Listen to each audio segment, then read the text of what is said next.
Kathleen Walker. This is Andy Schroeder. We're with New England Endurance Events, and this is the Falmouth Sprint Triathlon Athletes Meeting. So we appreciate you guys all being a part of it. We are going to do a little housekeeping. If you wouldn't mind muting yourselves, that would be absolutely great. And I will continue to say that as people come in and don't mute themselves. If anyone wants to show their faces, we love to see your smiling faces. So feel free to put your video on. We appreciate that. We will have a few opportunities for you guys to ask questions in between each section. So the first part of tonight's meeting will be anything new to triathlon, or excuse me, new to the Falmouth Sprint Triathlon, and a few reminders in there. Then we'll move to, have you not done Falmouth Triathlon before? We'll give you some insight into that. And then for anyone that is new to triathlon, hang on, because at the end, it's all about that first experience in triathlon. So we can help you with what's going on with the Falmouth Triathlon, but also just triathlon in general, and how, it's best to prepare and what to expect and things like that. In between each of those sections, we will have a Q&A. So throw your question in chat. And then as soon as we get to those, the end of each of those sections, we'll go ahead and answer questions. All right, you guys ready to get started? So we're going to start with a PowerPoint. And I will continue to let people in. So if I seem a little distracted, it's because I'm still letting folks in. So we appreciate you guys all being with us today.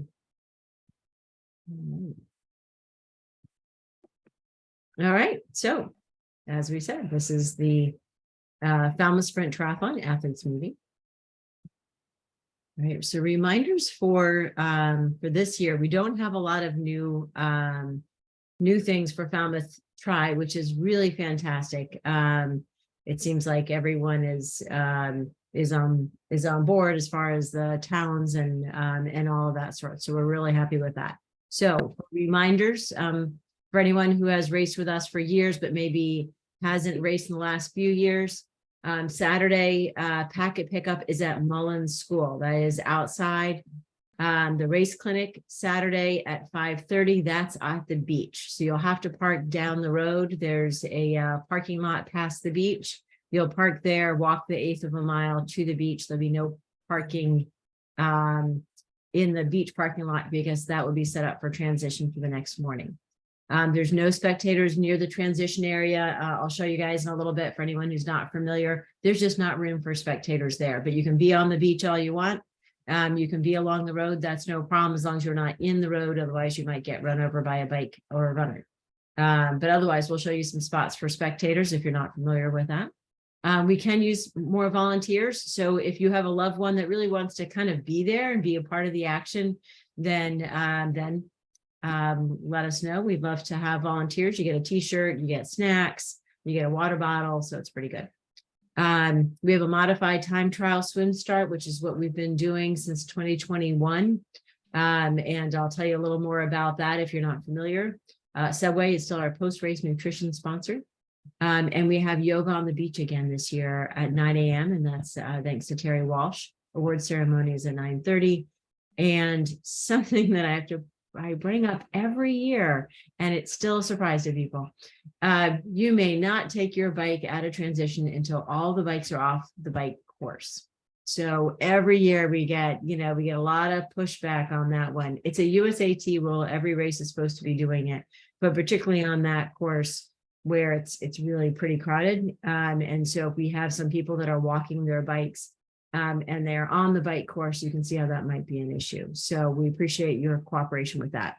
And now we have this new thing, e-bikes. And we found our first e-bike on at one of our races. No e-bikes. Even if you're really slow, and you're like, oh, but I'm just going to use it for that one hill. No, sorry. You can't bring the e-bike. You can't, have the e-bike and then just like not connect the battery or whatever, just no e-bikes whatsoever. So we appreciate that very much. And so do your fellow athletes. All right, let's see where we're at. So hydration on the course this year is going to be Sierra Products. This is products that we use ourselves, and it's really gentle on your tummy. It is a rice-based product, so it doesn't have all of some of that stuff that other products like Gatorade have in it that might upset your stomach if when you're running after swimming and biking. So the Sierra Sport tastes good, and of course gentle on your belly. If you would like to purchase some beforehand, this is it's 50% off. So that's obviously a great deal. You'll also get a little sample in your swag bag. So if you want to try some after the race, that's great. But you will have this hydration product on the course at any of the water stops. All right. So I mentioned Swim Start. So for any who are not familiar with the way that we do our swim starts, as we said, it's a modified time trial, which means you're still in waves, but you're only going off 8 at a time. So that's 8 athletes every 10 seconds. And then in between each wave, there's 2 minutes. That gives a chance for the lifeguards to be able to see if someone's really lagging behind. It will be very obvious that way, rather than just a conveyor belt of athletes going through. All right. Andy, this is all you, parking. Okay. You want to make that one?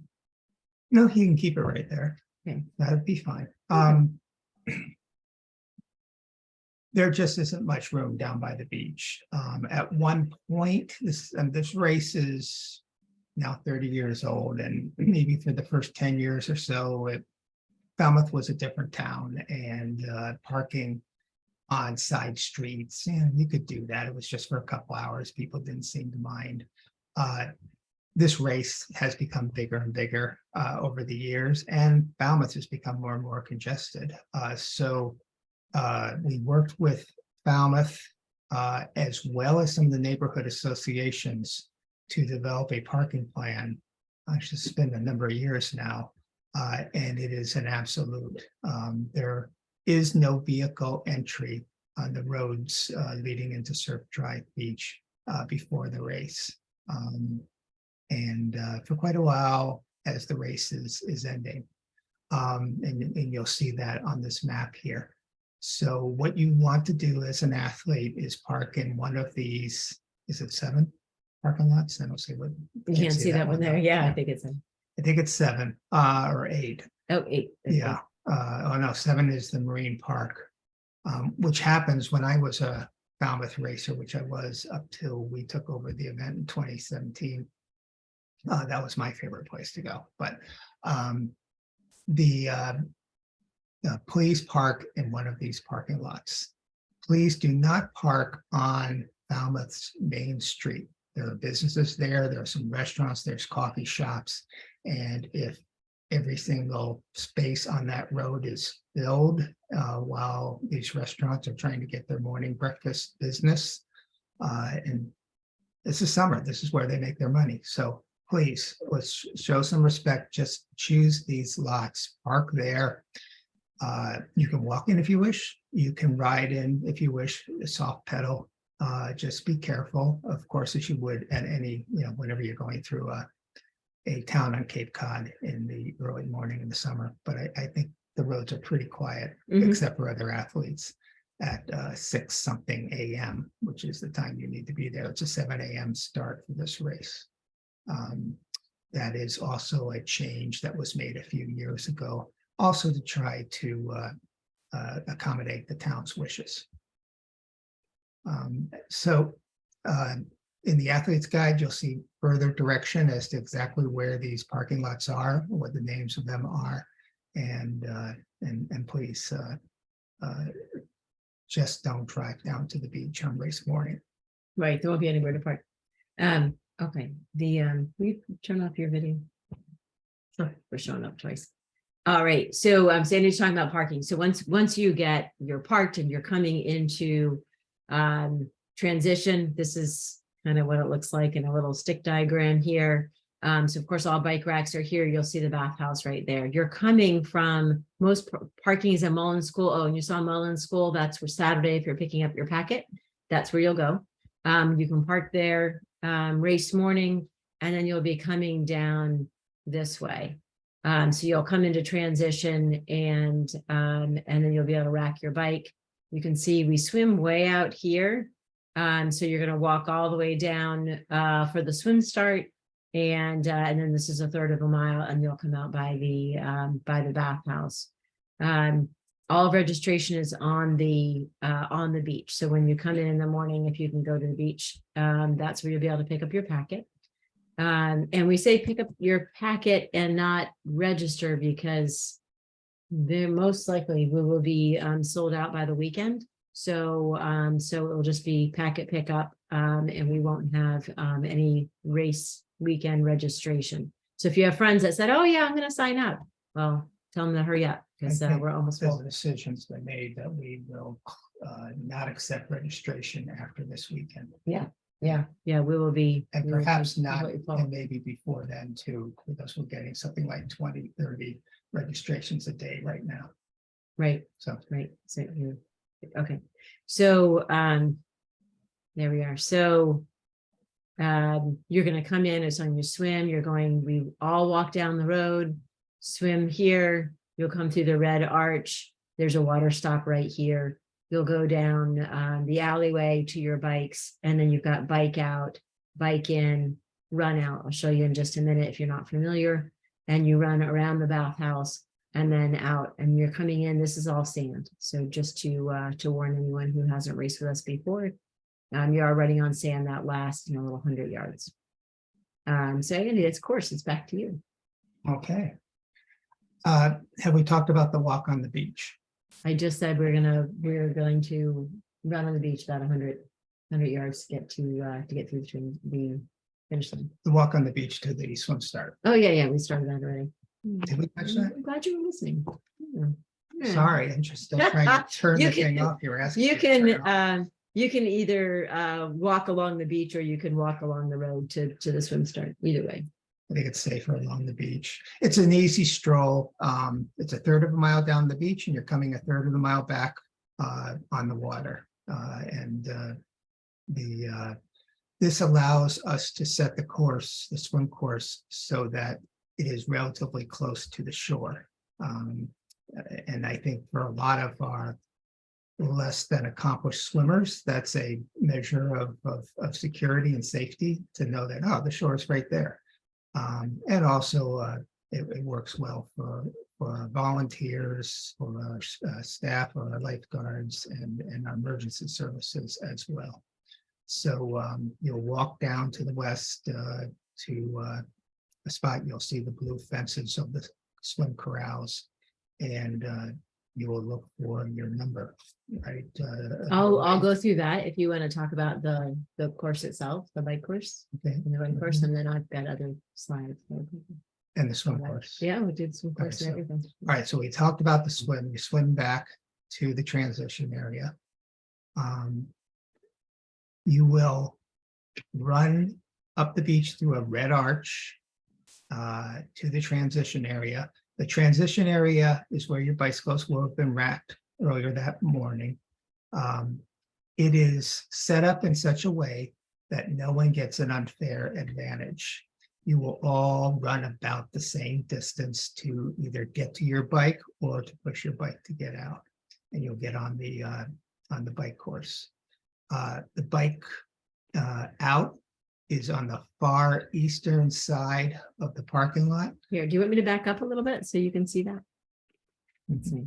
Let's see. Oops, sorry, guys. Go back. There we go. You want to Okay, show them that way? Okay. so you'll see the bike start over in the left-hand side, and you will exit the parking lot at that area, and you will not get onto your bike until you hit the bike mount sign. You'll ride along the right-hand side of the road in the right lane. This road will have bikes going in both directions. So you'll see orange cones delineating the out and the back. So stay on the right side of all the cones as you head out. Then on the bike, you will be on Surf Drive. It's relatively flat. You'll see at some point, Surf Drive turns into Oyster Pond Road. It's the same road. Okay, now you want me to go to the map again? You can go to the map. Let's see. There you go. Okay. Surf Drive turns into Oyster Pond Road. And now there will be a little bit of an uphill as you work your way along this stretch here, slight uphill. You'll make a right turn at the Woods Hole Oceanographic Institute main campus, and you'll get to ride your bike through the main circular road of the Woods Hole Institute. Then you'll see the diving buoys and everything. It's kind of interesting. It is relatively flat, but there is a downhill coming out of Woods Hole before you make your right-hand turn on back onto Oyster Pond Road here. Our artist wrote Surf Drive, but at this point it's Oyster Pond Road that you're on. Okay, and is that uphill going the first part? You go kind of uphill and then you flatten out and you go downhill? Slight. Okay. Slight. The entire course is what I'll call rolling hills. But generally speaking, the first half of the bike, you're going up, slightly uphill more often than you're going downhill. The second half of the course, you're going downhill more often than you're going uphill. So you'll go on to Oyster Pond Road, and you'll come to Nopska. It's a very slight right. And you'll take Nopska for a short distance to Woods Hole Road. Now, this is a left turn at Woods Hole Road.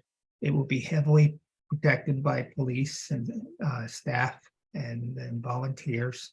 And what you're going to do is going to seem a little counterintuitive. You're going to make a left turn onto Woods Hole Road, but you'll notice that there's a lot of cones and they're keeping you in that left lane.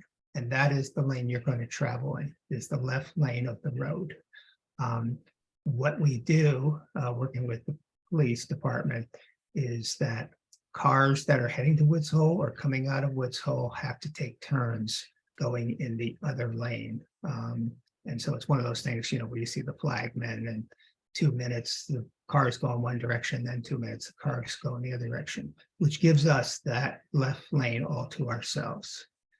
You'll make a left turn after only about 150 yards onto Church Street. And Church Street starts off level, then it goes downhill, and then it goes uphill. And this is the only climb that you may want to consider getting out of the saddle for, I think, in the entire race, is the climb up to Nopska Light. You'll see the Martha's Vineyard and the Sound to your right, Nopska to your left, Nopska Light to your left, and you'll wrap around the lighthouse, and all of a sudden the road turns into Nopska Road. But once again, it's, as far as you'll be concerned, it's the same road I'm on here. Nopska Road, you'll finish this little popsicle circle, and you will enter back onto onto Oyster Pond Road. Now there'll be two-way traffic again, bike traffic going in both directions. There will be orange cones to try to help remind you of that fact. And maybe this is a good point to mention, absolutely under no circumstances should you leave the lane you're riding in. It is just way too dangerous at this race. You forget about gaining the few seconds by getting around a cluster of bikes and getting over in the left lane. Not a good idea, not for you, not for all the other participants in this race. So this time, as you approach Woods Hole, now coming from the other direction, you're going to just keep going straight. You've already done your tour of the Woods Hole campus.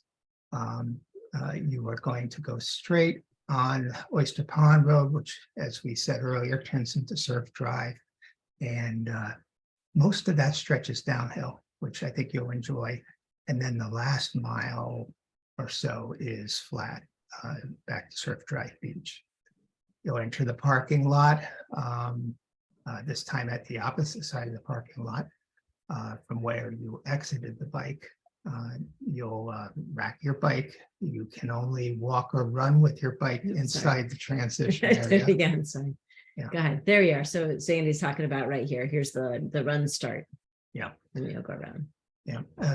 Good point is you see that says bike shop there. We do thank C Sports, our bike sponsor, who also has 2 mechanics at the race to help you pre-race, as well as if you have a problem during the race. You put your bike on the rack and get ready for your run. You will run out on the right side of this parking lot. There's a green arrow there that Kathleen just moved her cursor over toward. And you're going to run around, we call it the bathhouse. I think Falmouth calls it their beach headquarters or something, but you'll run around that bathhouse and out onto Surf Drive. Now, once you're on Surf Drive and you're heading you're heading west, you're on the same road that bicycles are heading out and coming back. So you'll notice that the bikes in and out are separated by orange cones. You'll see on the left-hand side of the road a long, long string of green cones, small green cones. You are to stay inside of those green cones. And the bikes, of course, are to stay outside of those green cones as they come in. Numerous signs to remind you, and you'll head out on the run. The run is basically an out and back. The first mile or so is on Surf Drive Beach, and then you'll be making a left turn, and you're already on the left side of the road, so you're not crossing the road. You'll make a left turn onto the Shining Sea bike path.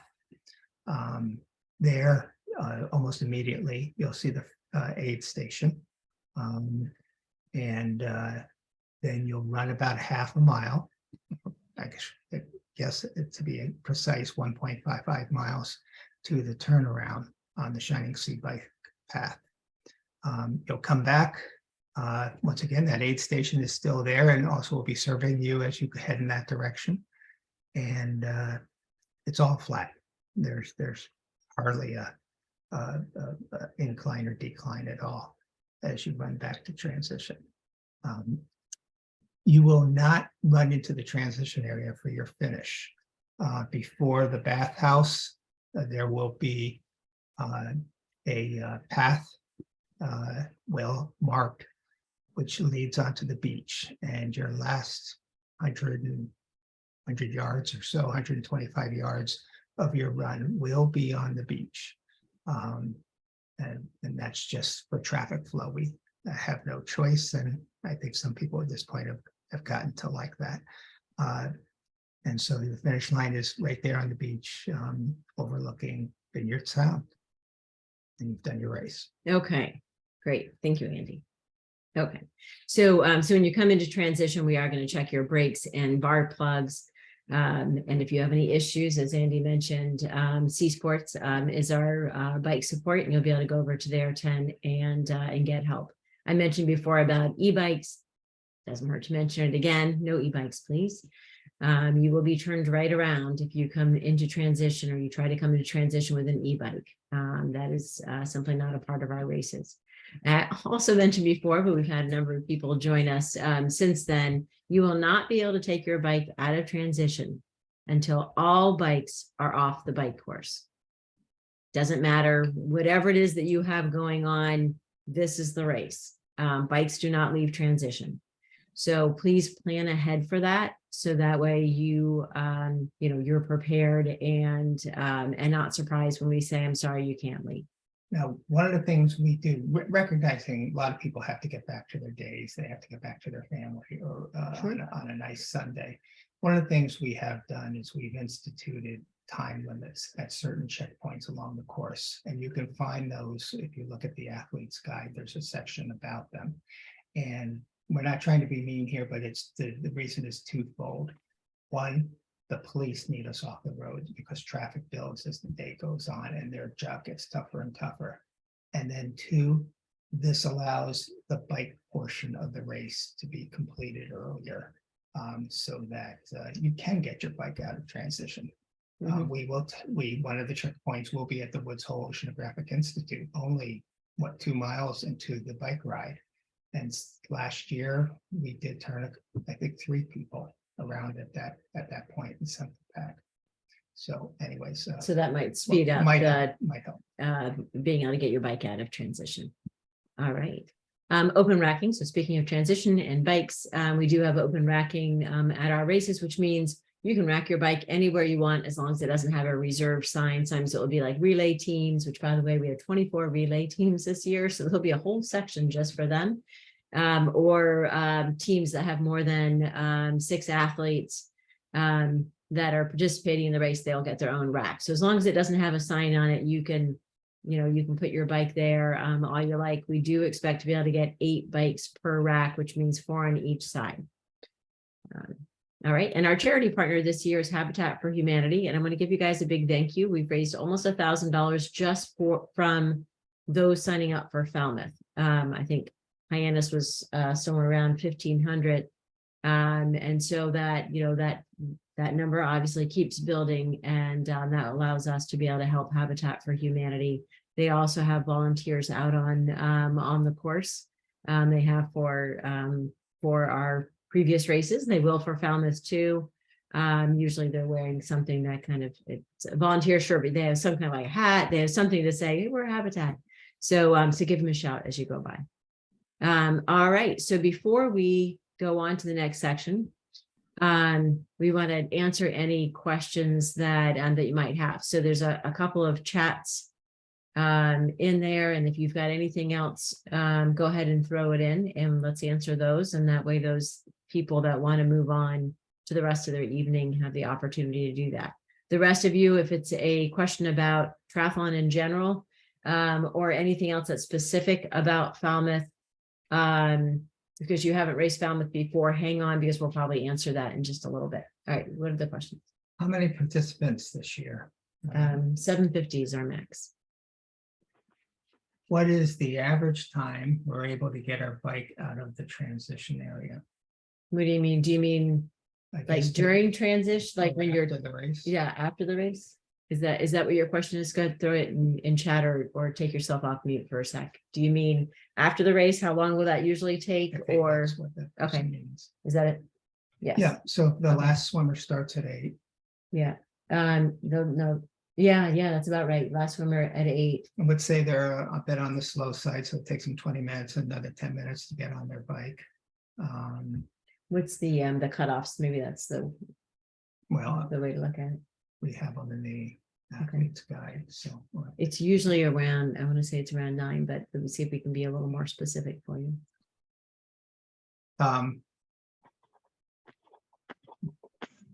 Let's move on. We'll move on. I'll answer the next question while you're looking at that. All right. Let's see. Clip-on bike shoes. Yes, you can use, Nicole, you can use clip-on bike shoes as long as you've practiced those before, because they're a real bear if you haven't. The grade of the hill to the lighthouse. I'm not sure. It takes a little bit of effort though. You can go to like use Map My Ride. You can get your grades that way. There's probably some other programs that can do that.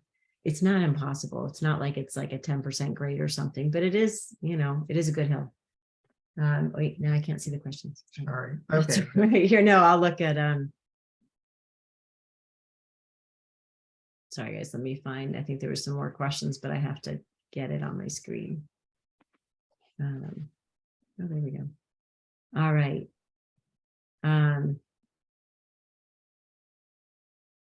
Sorry guys, I'm reading. Is it okay to change my status from age group to beginner? Yes, Louise. You can totally do that. Email. Actually, you can probably do that in your athlete account. If you go to the registration, that confirmation email that you got, and it said go, it's like big orange button that says go to my account. You can change it there. If you have trouble with that, email Lori at neevents.com, and I'll put her email right here. Thank you. No problem. So it's theoretically possible that you may not be let out of the transition area with your bicycle to go home until 10 o'clock. most likely it'll be early. It's early, yeah, it usually ends up earlier than that. Okay, oh. Sorry, there we are.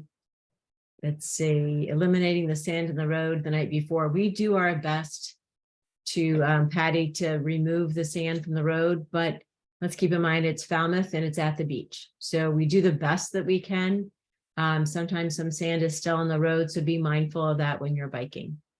And then aquabike athletes, I think right now we've got a dozen, somewhere around that. No, it's greater than that. Is it? Yeah. Okay, I take that back. But it's, yeah, but it's usually not, it's more than it's been. I think, Patty, you've raced with us before. And the aquabike category is growing. And that is still, awards are overall aquabike for second, third, not age groups. All right. See, we answered the participations. We had about 750 signed up. We'll get to that before the weekend. The grade of the hill we answered. Clip-on shoes are great. So the swim start, Rick, you're not seated. You'll seed yourselves within your wave, but you are broken up into waves. Normally, let's say for Falmouth, I'll do the aquabike, Clydesdale, Athena, relay, the youth, like all those smaller categories. They end up going first within the first couple of waves. And then we'll break that up in more of an age group, gender age group. So we'll have women or women and non-binary athletes that are going off like under low. I'm throwing this out. I haven't looked at everyone's ages yet, but we'll say like 30 and under. And then the next, then we'll do men that are, kind of in that same range. So we'll keep doing that. So within each wave, if you're like, hey, I'm a fast swimmer, then you're going to want to be towards the front of that wave. If you're a slower swimmer, then, go towards the back. So that way someone doesn't run you over or swim you over.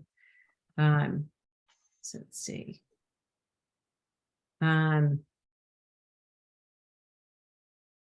You may not, Isabella, it's a good question about relay teams. Thank you for reminding me. Every relay team member must be at packet pickup in order for you to pick up your packet. So USAT has a rule that we have to actually see you and we have to see your license and make sure you have a USAT either one day or annual. So every person needs to show up. If you are a relay team, if you've got 2-3 people, everyone comes to packet pickup and shows their ID. All right. Short swim, do most wear wetsuits? David, not for Falmouth. What do we have? Maybe a third will wear wetsuits, more for buoyancy than for temperature. Well, yeah, maybe it's half and half. You think so for Falmouth? Maybe Right. not. So maybe somewhere in a little there. less. So either way, so it's whatever you're most comfortable with. For anyone who decides they want to wear a wetsuit, just make sure you've actually swam in it before you show up on race day, or it's a real surprise when you've got a new wetsuit on that you feel like is suffocating you before you go out to swim in water over your head. So Nicole, the USAT one day, you've been getting emails. If you do not have your one day, you've been getting emails that say your registration's not finished until you have this one day. And then you just click on the button within the email. Lori can probably tell you when the last time an email went out. You might want to check your junk mail. You can also do it in your account if you look at the registration email confirmation that you received, and it will say right there, your registration is not complete until you do this, and you just click that button. It has to be done before you come to the race, or when you get to the race, you need to have your phone, you need to have your credit card, and we'll have a QR code and you can do it there. It's a real pain in the neck. There's no way around that. Better to get it done before you come on race day. We can no longer do the paper registration and you just pay $15 in cash. USAT won't allow us to do that anymore. So it all has to be done online. So better to do that beforehand. If you try and you are having trouble with it, contact Lori. I put her email in the chat and she can help you with it. There's a question about wetsuit strippers. Boy, I love those Canadian Yeah. races and the long distance races. Those are usually when wetsuit strippers are done. Think about it though. All we have is a parking lot and a beach. We don't have any grass, and usually wetsuit stripping only works in on say like a grassy surface. You do Right. not want to have a back full of sand. That would not So- be fun. Yeah, you have to So- get it off yourself. Right, it's a short race. All right, so you guys remember, if there's any questions that are more like, I'm new to triathlon, and so here's some things that I don't know anything about triathlon, go ahead and hang on to those because we might answer those later on. Their transition area is a safe space. It is completely blocked off from spectators, where you can leave your bag of things that will be right under the bike. I will go through all of that in just a little bit for new athletes and kind of show you what that looks like. If you have bags on your bike, I would remove them, Wendy. Well, I should say, if you have saddlebags on your bike, remove those. And spare tubes are usually available at C Sports, but I mean, I usually have some in my under my seat. Not that I changed the actual tire, Yeah. but I do have. You don't want to be them. 6 miles away from transition Right. and then have to figure out how to change a flat. Right, but if you don't already know, then that's the difference. Right? Yeah. Yeah. So, all right, let's see. A fast swim time to want to be in the front for the swim wave. Do a third of a mile. I mean, if you can do a third of a mile in 10 minutes or less, then maybe you Yeah, might want to Then be consider in it. the front. Or maybe to put it more for pole swimmers, pole trainers. I mean, if you can hold, I guess it depends on your age, but you said 28. I would say you probably want to be getting 130, 135, 100s in the pool before you want to consider that. Being way out front. All right. So let's hang on to any other questions and we'll go through kind of the next section or so. I think some of the questions, this will answer some questions that you guys have. All right, so let's go back to that. Let's go back to the PowerPoint.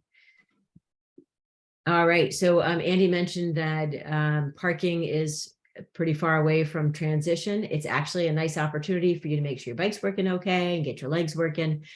So you will be coming from town in one of those 8 parking lots, and you can ride, as Andy calls it, soft pedaling, ride easy. You're not in the race yet.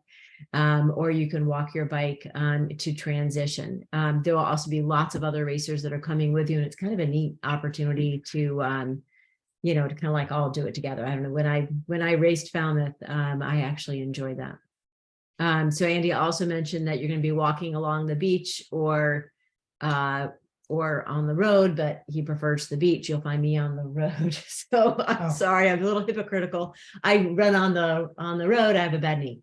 So either way, you're going to run on the road, you're going to run on the beach to be able to get over to the swim start. So what you see right here is the swim exit, and then you'll just go all the way to the other side, about a third of a mile down.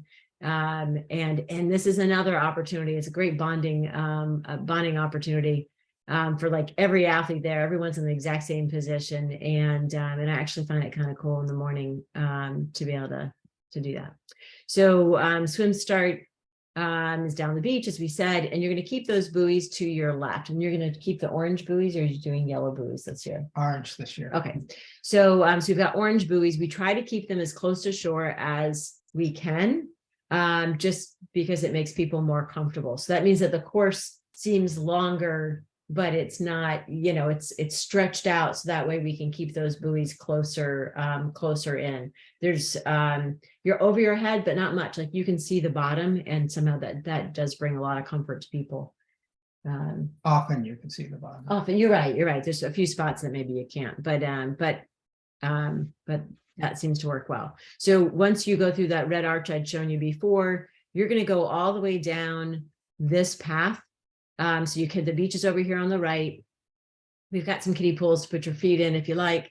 And then you're going to go all the way down this little alleyway. You're going to come into transition on this side. So we do that so that way it's fair to everybody. And he was saying you can be anywhere in transition, and it's fair. So you have your swim, get my cursor back. You've got your swim entrance is way down here. And then you've got a bike exit over here, and there's a bike entrance here on the run here. So that way, no matter where you are in transition, you're going to have to run from one side to the other. All right. And we did mention before, you do, of course, like any triathlon, you have mount and dismount areas which are outside of transition. Never ride your bike in transition. It is a disqualification and it's extremely dangerous. So we did have someone one year that literally rode his bike through transition and couldn't figure out what he had done wrong. So I'm telling you guys now, so you know. Didn't Do he win the not. race before that? He had run the race until he was disqualified. Yeah, so that really stunk for him, but he should have been on the athletes meeting. So, and it's in like every USAT rule, and it's on our website, and you know, all over. So, so run or walk your bike in transition, please. And then you can see right here in the distance, there's it says bike out. It's hard to tell. The out signs are all green and the in signs are all red. So if that helps you, sometimes you're in transition and you're just trying to like do a quick look around. If it's green, it's a good chance that's where you're going. All right. So Andy was also talking about that run out, and we showed you the map, the transition map before. So you can see here, there's run out, it's green, and you're running along the finish chute, and you're going behind this building right here until you get on the road, you make a left. And then you're coming in kind of behind. I think we have another slide that I can show you. You'll see how you're coming in one way, but you're going out the other way. There is a water stop somewhere in this general direction. So you do have water there, and that Sierra Sport will be there as well as regular water. There we are. So this helps. So where Seamus Woods just was, he was right here running this way. So you're going to go here along the finish chute, and then you go around the building and out you go. And then we have water in these areas. And then there was that bike right there. All right. And so Andy also mentioned that the run course and the bike course are, they're all kind of happening at the same time, and you're divided by cones. Green cones are for the runners to stay over on, in this case, on the left side. And then you can see the bikes here in the distance, and they're over on the other side. So obviously we want to keep you guys all separate. Runners are all in this area that's over to the left of the cones. You see there's some going out and some coming in. So just be mindful of that when you're running. Remember to look up so that way you don't run headfirst into somebody who kind of swayed over too much on one side or the other. They are right at, these two ladies are just about to run into the finish chute. So that's the 3 miles. Oh, actually it's 3 miles. Yeah, so it's a little bit farther, closer. They'll end up making a right and going right onto the beach. I think I possibly have a picture of that. I do not have a picture of that. So they came in right over here. There's a space in the dunes that's a path. And so they came in there, and then they ran down the finish chute to the finish. All right. So the next section that we have is all for first-time athletes. So if you have questions that relate to like just triathlon in general, hang on to those because we'll probably answer those questions for you. So we got And let's see what other questions. one so far. Okay. Wants to know about the process of a relay team from the bike person to the running Okay. person. So that's a first-time athlete question. So we'll save that for just a minute. I know some experienced people Do that you? don't know how to do that. All right. So- Go for it. All right. Change the chip over, right?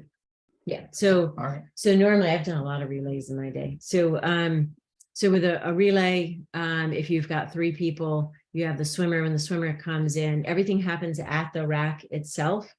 Everyone has to be there. You can't make a transition for relays like, as soon as the swimmer comes into the transition area, you can't transition there. You have to do it at your rack. So wherever your bike is, that's where everyone has to end up for that switch. Then you can like watch watch whoever you want, but you always have to come back to that.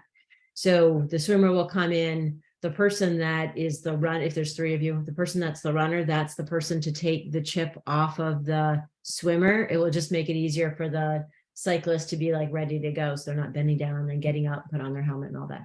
So the bike athlete, doesn't take the bike off the rack until after that chip is on the ankle. And then that person will go out and bike. When they come back, usually I say, make the swimmer take that chip off and put it on the runner for the same reason, because otherwise, like, get ready to go.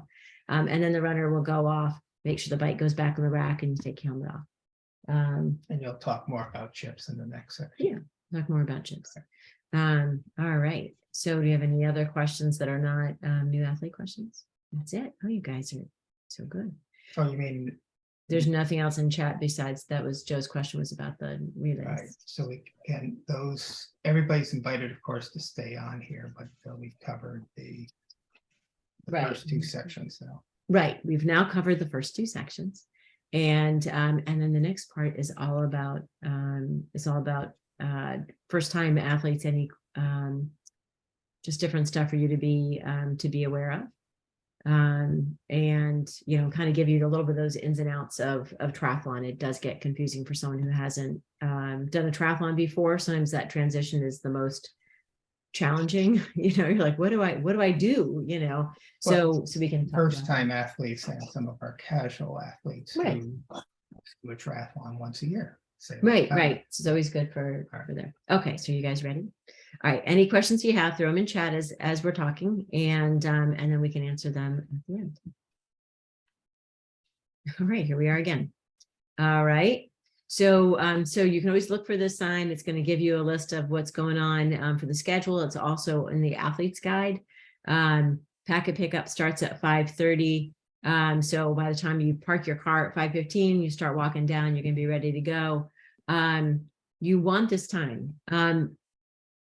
I have seen people come to transition area like 5 minutes before the race starts, and it's just not a great way of being able to start your morning. So make sure that you come in time to be able to get your stuff into transition.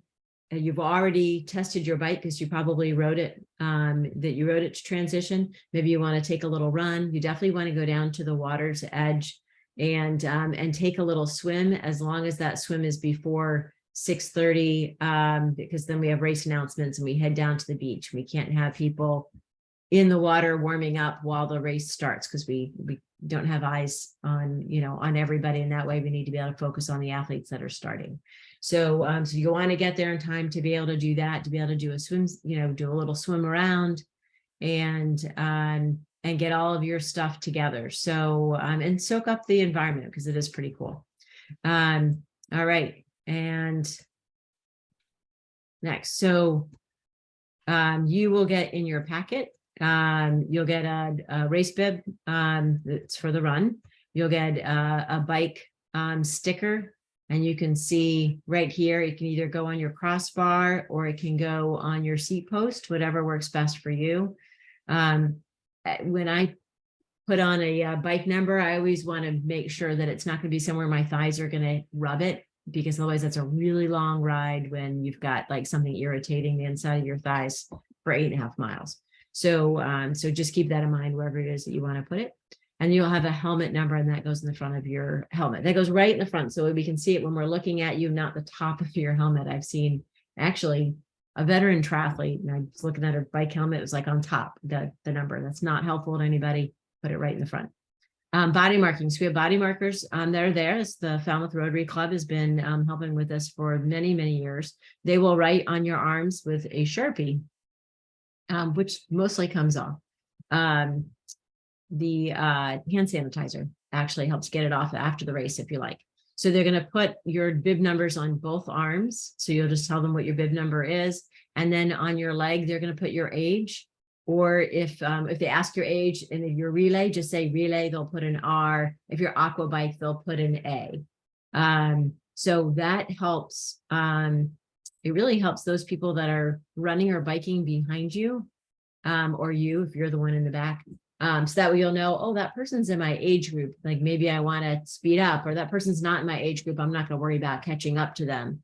Or just sometimes it's really interesting to see somebody's age, and then you look at them, you think, wow, really? I didn't think that person was, was that age. So I don't know, it gives me something to do while I'm racing. But it is a USAT rule, so that's why we have it. But make sure you get body marked. And then racking your bike. So you see that this bike is racked by the seat, and that's how it should be racked. So you take your bike and you put it underneath the bar, you kind of just swing it up and then onto the seat right here, and all of your stuff is going to be here. I'll show you that in a minute, but everything's going to sit to the right of your front bike wheel. And then with whatever stuff, someone was asking about like keys and things like that. So usually you have some kind of bag.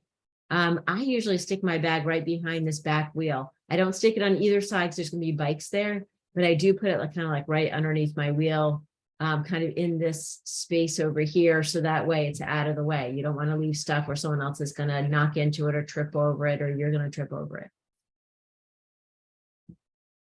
And then this is a good example of a transition mat. You can use a small towel. You have a mat, that's great. Normally, you're starting the race off and you're wearing your wetsuit and your goggles and such. But then you have if you have separate bike shoes, you have those, or you have running shoes that are also used on your bike. Your helmet's upside down, so you can just take it and put it on your head. And remember your glasses. If you have any nutrition, you'll want to put that there. Socks, if you're wearing socks, and you see that race belt, the race number here. Now, this person looks like they probably have a race belt, or they have like a loose fitting shirt that they're putting over for the run, and they safety pin the bib to that shirt. So we do provide safety pins that will be in your race packet. The idea is to make that transition as smooth as possible for you. Not just people would think, well, it's all for speed. I want to be fast and transition. But if this is your first race, really, you just want to make this the most wonderful day you can possibly have. And part of that is having everything laid out easily in your transition, so that way you know what you're grabbing next, and you have a nice smooth smooth transition into the next part of your race.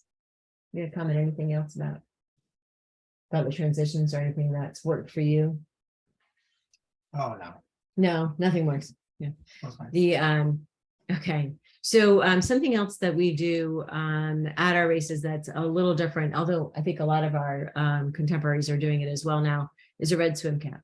So if you're a little anxious in the swim, when you pick up your packet, you're going to have a swim cap that coordinates with the swim wave you're in, which coordinates with the age, gender category that you're in.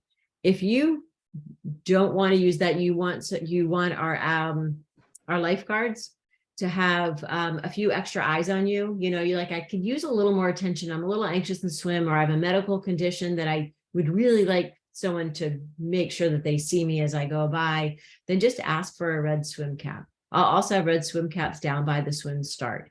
It's no problem. You'll see a number of people that have the swim caps. It just helps us identify someone that would kind of like a few extra eyes on them.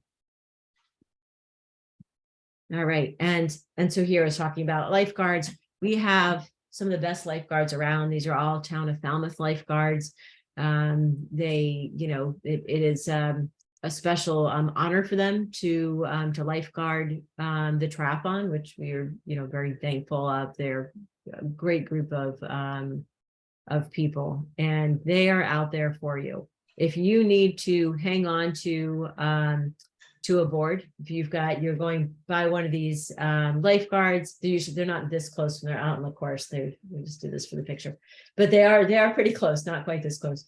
And you're feeling a little anxious, or maybe you swallowed some water, or you're tired, you can hang on to any of those boards. And, as you're coming across, if you're looking a little anxious or you're looking like you're tired, they're going to probably ask you anyway, hey, are you okay? And if you are, and you want to keep swimming, no problem, just say, oh, fine.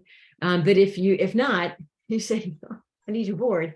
They can scoot over to you, or you can swim over to them, hang on to the board for a few minutes, whatever it takes for you to then feel comfortable again about swimming. And then you just move along. Then, once you've caught your breath, then you can go ahead and keep swimming, and they're throughout the course. So there's always somebody there to keep you safe. Andy will be out in the water, as well as the head of our swim program. Scott will also be out there, along with all of the lifeguards. So we've done this a lot. We've seen a lot. If you need anything, we're there. We're trained to do so. All right. And then I mentioned before that swim arch, you saw it in one of the pictures. in the background. So this is the swim arch. You guys are going to be swimming. You're swimming. You can kind of see in the background right here, there's an orange buoy. So people are swimming along there, swimming along, and then in they go and into transition. So you'll look for this red swim buoy, red finish arch when you're swimming, so you'll know where to go.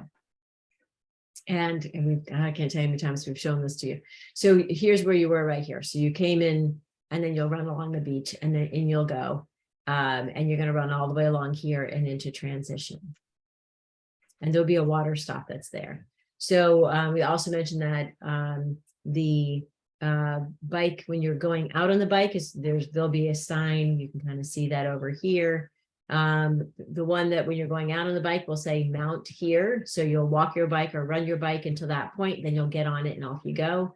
And then when you're coming back, you're going to do the same thing. So there's volunteers that are right here that are saying slow down and then dismount. And so you'll dismount your bike and then you'll run right into here into transition. And then there's also that flag. I was telling you the in flags are red.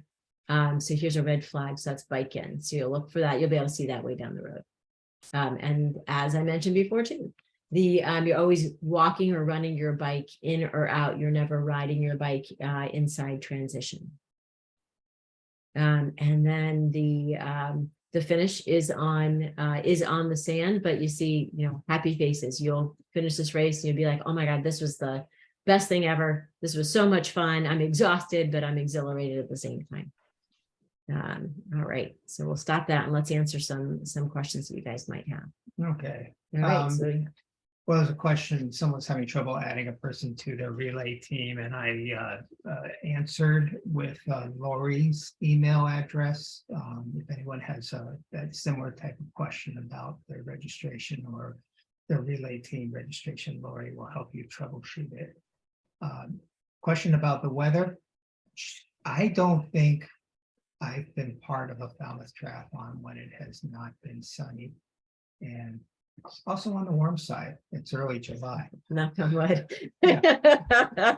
But yeah, somehow Falmouth always gets the good weather. Falmouth Yeah. usually gets good weather. I keep thinking one of these years it's going to rain, but so far so good. A lot of our other races will get rain, but of course the 10-day forecast is not accurate currently.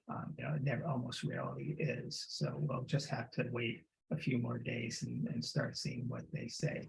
Just please don't go with what the Boston TV station meteorologist says. Cape Cod's kind of almost like a different ecosystem, and the weather will be different here often.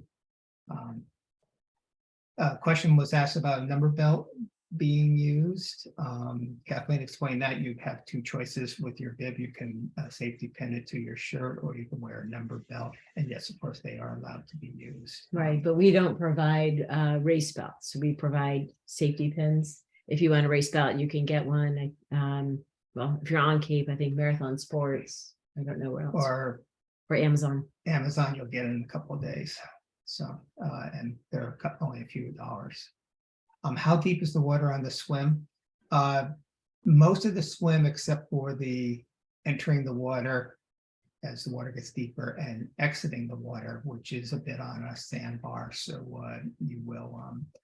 you'll trudge through the water for, I don't know, 40 yards or so before you're up on the beach and heading toward transition. But the rest of it is over your head.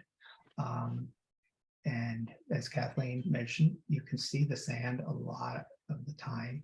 Sometimes you can't, but I don't believe the water gets any deeper than 10 feet.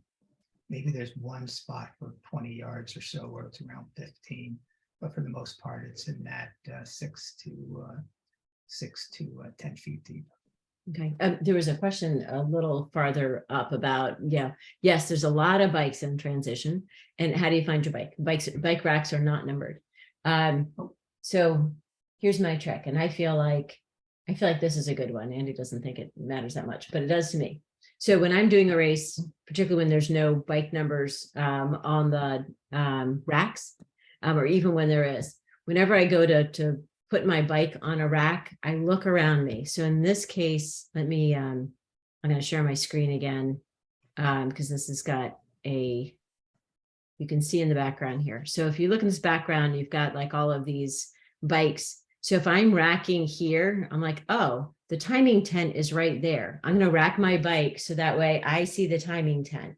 And then I'll know how many rows. I'll remember, oh, I'm 2 rows in, or I'm on that farthest row right by the timer's tent. Or maybe, you know, there's this house here has a door, and maybe it's a blue door, right? So I'm gonna put my bike opposite that door, so that way when I'm coming in, usually it's when you have your bike is the hardest part. You come in the swim, you kind of recognize your bike if you can kind of have a general idea of where you left it.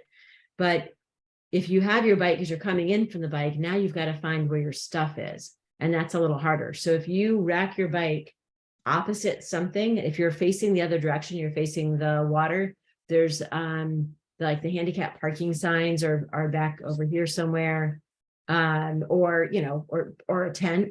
And so then you'll be like, oh, that's where, you know, or there's a sign over here, you know, so I'm going to rack my bike so that way I can see that sign. I know exactly where I am. So that will save you, it could save you 10 minutes. We had a friend of ours, a very veteran triathlete that totally didn't pay attention where he put his bike, and he spent 10 minutes in transition trying to find it.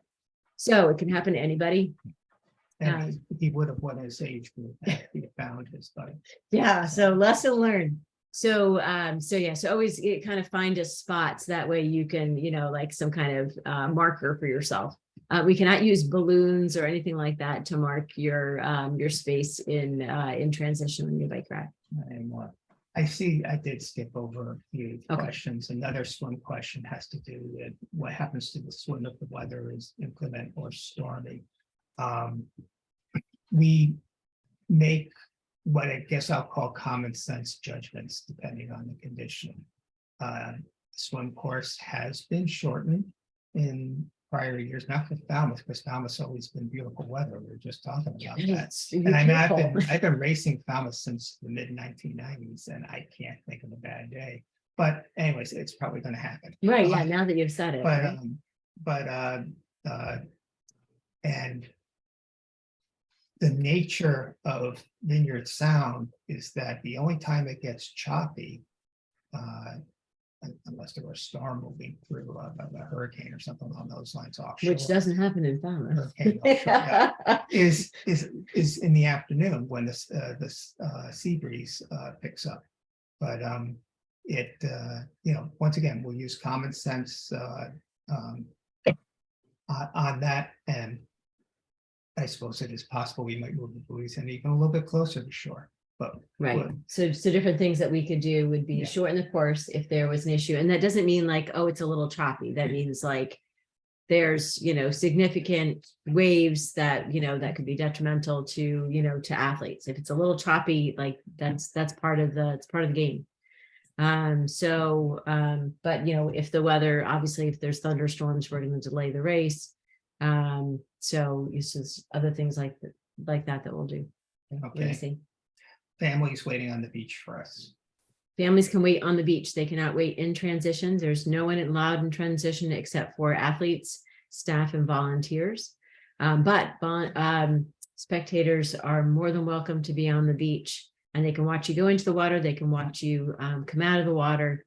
That's more than welcome. And if they make signs, that always makes it fun for you and for everybody else and gives them something to do. But we usually see a lot of races. We'll see like some cute signs like families are holding up. So if you want to do something like that, that's great.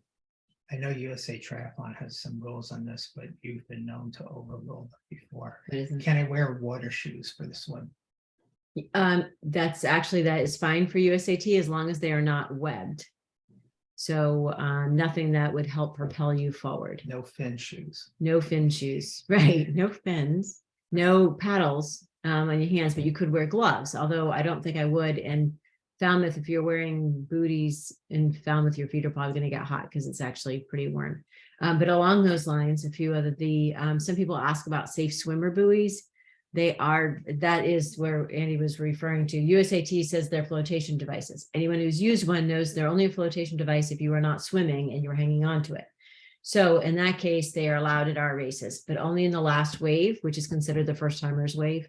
And that way you don't clothesline somebody that's trying to get between you and your buoy. It's also kind of the friends and family wave, right? It is friends and family wave is at the Okay. end too, which is a non-competitive wave. This allows you to swim with a daughter, a son, a parent. Right, for the friends and family. Yeah, and that, because that's not age group, age group doesn't matter. race with But them. speaking about USAT rules, which we totally didn't cover for everybody else, but you guys should know. Earbuds are not allowed. Any kind of devices. You're now allowed to have a phone if you're using it as like as your GPS, you're tracking your activity, but you can't have it on, like you can't be playing music, you can't be on the phone, you can't be watching anything. But absolutely no earbuds. That's a 2-minute penalty. You can't draft on the bike, and the drafting is now 5 bike lengths. That's hard to do in Falmouth. So we understand that there's a lot of bikes on the course, and sometimes everyone is closer than 5 bike lengths, but you can't be obviously drafting off of somebody else in front of you. So if you've got a bike in front of you and you're right behind them, you're benefiting from that. They're kind of breaking that wind for you and making it easier for you to ride. And that's not fair. So you'll get a penalty for that. If you cross the yellow line, Andy mentioned this before, like don't go in the left lane.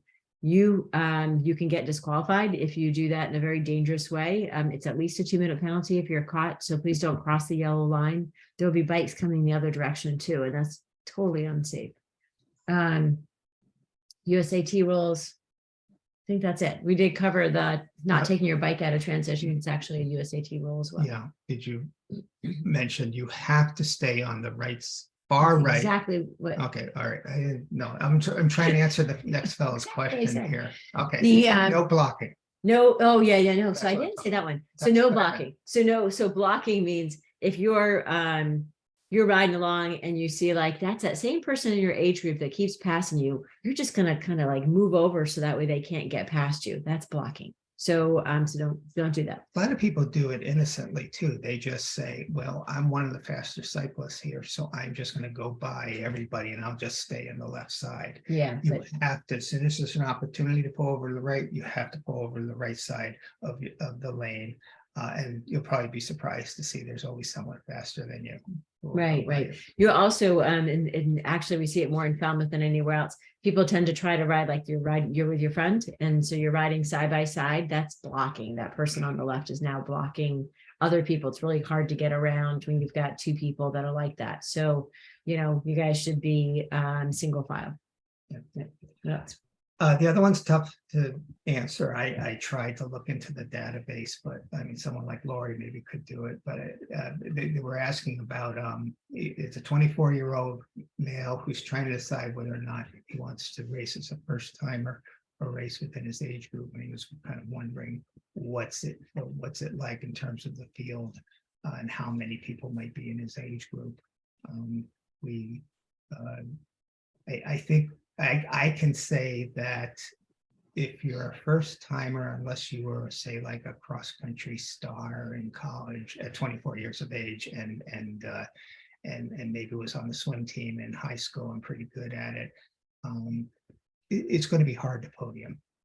So you may want to consider the first timer, just get used to doing the race, see what it's like, and feel good about that accomplishment. And then as a second timer or third timer, you may decide to go ahead and leave some bodies out on the course. Right. So so I get that question a lot in email, and usually what I say is that difference is a first timer, the first timer's wave is always at the back of the of all the swim waves, so you don't have people like swimming over you.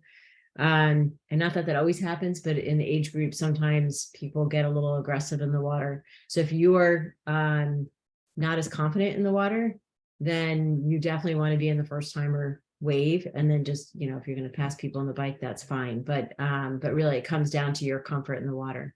And I know that there's a couple of other questions that were a little farther back. So so I wanted to mention those. So if you have a 16-year-old, yes, a license, passport, that's great. I wouldn't pull out your passport. Sounds like that might be hard to find. School ID is fine. Learner's permit, that's great. And then Rick, thanks for the question, but no, you may not wear anything in your ears. No headphones that are corded, uncorded, that float, nothing. Yeah, the rationale behind that is USA Triathlon, our governing body, wants to be sure that everyone on the course can hear directions from the staff members, volunteers, police officers, other athletes yelling, can I get by you on the run course? Maybe it's a little bit of a squeeze or something along those lines. So none of that. Yeah. Water temperature is going to be warm. I don't believe Falmouth has ever had water temperature so warm that wetsuits were banned. That would have to be in excess of 78 degrees. But it has been it's almost always in the low to mid 70s. So let's say 72 to 75 or something along those lines. Yeah, sounds good. Oh, so I see Caleb, that was a question you were answering, but that 24 male, Caleb, they're fast. So, and they're aggressive. So, so you can plan according to that. The first timers wave, or for any of you guys. So the first time, as far as awards, if it's first timers, like as a whole, first, second, third, male, female, non-binary. So it's not broken up into age groups within the first timer. So if you're thinking about, maybe you'd win an award, like you could be in that category with someone who's 13, you could be in the category with someone that's 75, male, female, anything. So it's all, the idea is that everyone is like just kind of checking it out and seeing how, how they like it. I think all of us who have done a number of triathlons kind of can remember our first triathlon or two and how you wondered, how will I do? Will I maybe be one of the better athletes? I have no idea. I was maybe good at this in school or something along those lines, but I just think you got a long life ahead of you. Just do this maybe as a first timer, or if you go in with your age group, just pace yourself, feel comfortable in the last mile of the run. If you want to let it all out, go ahead, but the first time you're going to make mistakes. You'll make perhaps a lot of mistakes, and well, gosh, you could be doing this for over 20 years like me and still make mistakes almost every single race. So just go with it and enjoy yourself. Right. Yeah. I think that's one of the great things about triathlon is that like you never quite get, I should say that usually you don't quite get it perfect. And so each time you're like, oh, if I just did that a little bit different. Okay, great. Or wow, this was fantastic. I didn't, I learned something new. First timer, what constitutes first timer, Anthony, is usually we say like within your first year, if this is a new race for you or a new sport for you within your first year. But that's up to you. I'm not gonna like go back and look at your, at your results. So if you feel like you're still a first timer, then great, then race, then race in that category. All right, so I think that's all of it. Is there any other questions that maybe we missed? If so, you can speak up or throw it in chat. Let's see, what are questions that someone wouldn't even think about asking? Oh, so one thing, transition. So sometimes I'll see in transition, people will bring like a bucket, sometimes a stool, and anything that you have that's like hard like that in transition is a great opportunity for someone else to trip over it or you to trip over it. So if you can bring like a bag of stuff, usually like a backpack, something like that, that can then fit underneath your bike, as I was showing you, that you can kind of put it like right under the back wheel. That's going to be safer for you, and you're not going to have to find it. So sometimes someone will have, they'll be missing something. It's because they threw it off in transition, like helmets. And we see that a lot. Someone's like, my helmet's missing. Someone stole my helmet. Like, we've never had anyone steal anything. So let's take a look. And sure enough, they had taken their helmet, they threw it off. Somebody else kicked it, not on purpose, but it was in the way. And then it ended up somewhere else in transition. So that happens. So keep that in mind with everything that you have. If you keep it all contained, and if you can eliminate as much hard stuff as you can, there's less opportunity for it to scurry away or somebody trip over it. Please be respectful of the people who are next to you. Try to allow room around everyone's bicycle for their belongings. Someone had asked about valuables. I mean, these days, your smartphones can be locked or can be turned into a brick if someone were to steal them, and so that doesn't happen. I think in the what are we at now? 7 years, Kathleen and I have been directing this race, and perhaps the couple of decades that we were either directing other races or on staff at other races. I'm coming up empty on a report of theft. And so, I mean, the transition areas are relatively secure, and we do have staff at the entrances and exits. But I would feel perfectly comfortable having a $20 bill in my little transition bag if I wanted to go get a hot dog at the stand nearby later, because I don't like Subway sandwiches.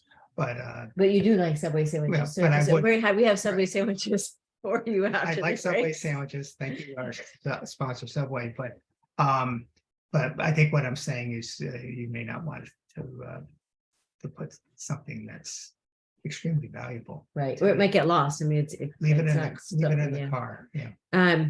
So I wanted to, we were talking about transition before, and I just wanted to show you something because we didn't mention. I'm gonna share my screen again. So we were talking about the bike racks before. So you're gonna rack your bike this way. So you're racking in this direction. The next person is racking their bike, their bike seat is going the other direction. So that way we call it every other. So you've got 4 bikes in this direction, but in between these 4 bikes are 4 bikes in the opposite direction. And so you can see when we were talking about transition area, like it doesn't leave you a whole lot of room. Like you'll have room right here, and then there's another bike going the other way, and then this person over here is going to have their stuff here. So kind of keep your stuff contained because we're fitting a lot of bikes on those racks. Yeah, and we have enough bike racks for 1,000 athletes in this particular transition area because it's a small parking lot. We should theoretically have enough bike racks so that each athlete can, or we can rack 6 bicycles on each rack. But then you'll find that some parts of the transition area are more popular than other parts. And so you may want to consider, suddenly you see that there's 4 bicycles on your side of the rack and you feel like a little bit cramped, you may want to consider looking around, because you'll likely see other bike racks that only have 2 bikes on Right. them. But it is a small transition area and we're fitting a lot of people in it. So kind of be mindful, and keep your stuff contained. That would be. That's would one be reason great. why our limit to our capacity is 750, because there just isn't room. Right. So Jessica asked a good question about the first timers wave. So the first timer is actually 2 waves. And if we have 38. More first timers than usual, I'll break it up into more waves, but you're only going 8 at a time. You'll seed yourselves the way that you see fit. So if you're a first timer, but you're a good swimmer, then you'll want to be more on the front of that. And if you're a little more anxious, you might want to go back just a little bit. But it's not by age, it's not by experience. You guys figure out where you want to be in, within that wave. Remember, it's only 8 people going off at a time. So, or is it, did I say 10 people, 8 seconds apart, or 8 people, 10 seconds I think I apart? said 8 people. Okay, there we are. So 8 people, 10 seconds apart. So it's not like everyone's going at one time where you're like on top of each other. You're like, I just need a little space. So, so you can kind of work yourself around that. All right. And then are the swimmers with the red caps together? No. Anyone can wear a red cap. You might be in your age group or an aqua bike or first timers, doesn't matter. You have a red cap. It just means that we're going to keep extra eyes on you on the water. So anyone can wear the cap, and you'll wear it within your own, whatever your wave is. Is deck changing allowed? Cat, this has come up a bit this year. Those are the Yeah. good old days. Yeah, no more nudity in transition. I have seen people put a towel around and then like do a quick change. Keep in mind that this is crowded and you might get jostled and then, you know, you might have a wardrobe malfunction. So most people will not actually change clothes. If you're wearing a swimsuit in the water, then people just usually throw stuff over that. Or some people wear like a tri suit or, you know, tri shorts and then a close fitting top. So that way you can swim in it and then you just bike and run in that same thing. Mountain bikes are very welcome. The only kind of bike that is not welcome is one that has a little battery that pushes a motor. That's right. That one's not allowed, but yeah, we welcome. You'll see a lot of mountain bikes there, James. All right. Anyone have any other questions? There's not as many of you on now, so if anyone wants to just speak up, that, you know, feel free to do that.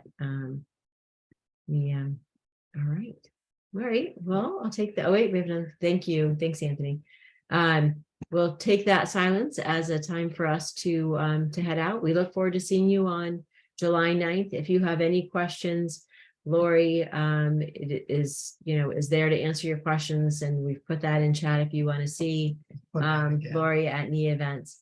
Joe, there's not an after party. There is post-race nutrition. So once you finish your race, then you'll head over to the registration tents and there'll be food there. So there'll be Subway sandwiches and then other snack kinds of things that, you know, are like granola bars, things like that are packaged. Call it a beach party. Right, we have a beach party. And bananas, things like that. Yeah, and if you have like an idea along the lines of, oh, I might like to stay on the beach with my family afterwards before we go back to where the car is, please figure out what you're going to do with your bike. I mean, you'll have to have your bike with you on the beach. We have to clear up that parking lot and get out of there as soon as possible, so that the town of Falmouth and its residents and visitors can enjoy the beach. So we will be packing things up. If you stay around for the award ceremony to watch it, or perhaps you've won a prize, please remove your bike from the bike rack, even if you just set it aside somewhere else, so that we can collapse the bike racks and get them into the truck. And we're out of there but before 12. Right. And that's important to the town. Right. All right, guys, thanks. We really appreciate y'all being on, and we look forward to seeing you soon. In the meantime, I hope you all have a happy 4th of July. Thank you. Thank you.